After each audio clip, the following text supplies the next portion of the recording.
What are y'all seeing at Lakeview of some of those changes that are happening? What do you see as the differences between, maybe one or high level one that between a boomer and a Gen Xer in terms of how they want to consume their information? That's such a good question. And I really kind of look back into our client base, and you can identify certain characteristics of different clients. And I would say our boomers tend to be a little bit more delegators.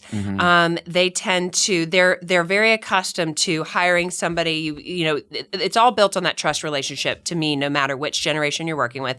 But we hire you based on our trust relationship. And then we walk away, and we're going to come and sit down with you maybe once a quarter at most, maybe once a year. Sometimes we have to drag them in. But they really kind of delegate to you, and they say, here you go. We trust you. We want you to do your thing. When a Gen Xer has come up a little bit more in that technology world where they had these computers at their fingertips, they grew up researching things, right there, real time, that they wanted to know. So I found that they're a little bit more DIYers. They're, the ones who are watching HGTV and tackling that plumbing issue or that home renovation, and you see that in our space as well, that they're more collaborative. So less delegators, much more collaborative.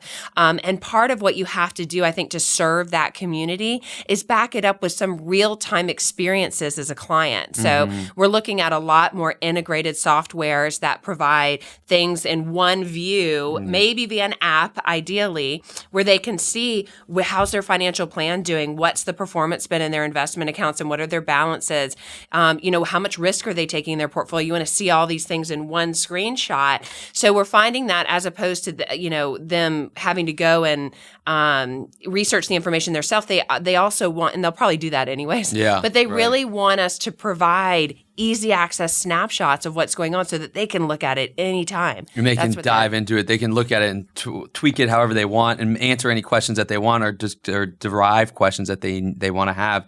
And, I think that your point about baby boomers being the delegators, I was at a speaking engagement where Chris DeSantis spoke, and he's a really well-known kind of workforce generational type of speaker, and he was talking about how the baby boomers, when they were growing up, it was like, come on in, like let's come in, like they're very like welcoming, they want to just build this relationship, and they're open, they open their doors to everybody, whereas like Gen X and millennials, as we've gotten more involved with technology, are like a little bit more standoffish in the sense of just do this for me, I don't care about anything else, I'll take care of, I don't really want to get to know you as well because I got technology to help. And that's kind of the interactions, and you have to understand that, like y'all do, in terms of helping to build a firm that serves multi-generations. Because you can't expect your Gen X to come in the door every quarter to have a meeting. That's not the way they work. No, it's not. It's not the way they work. But they think you're crazy when you ask them to. Right. But there's a way to marry the two, utilizing technology, as you're talking about, of how to kind of bridge that gap.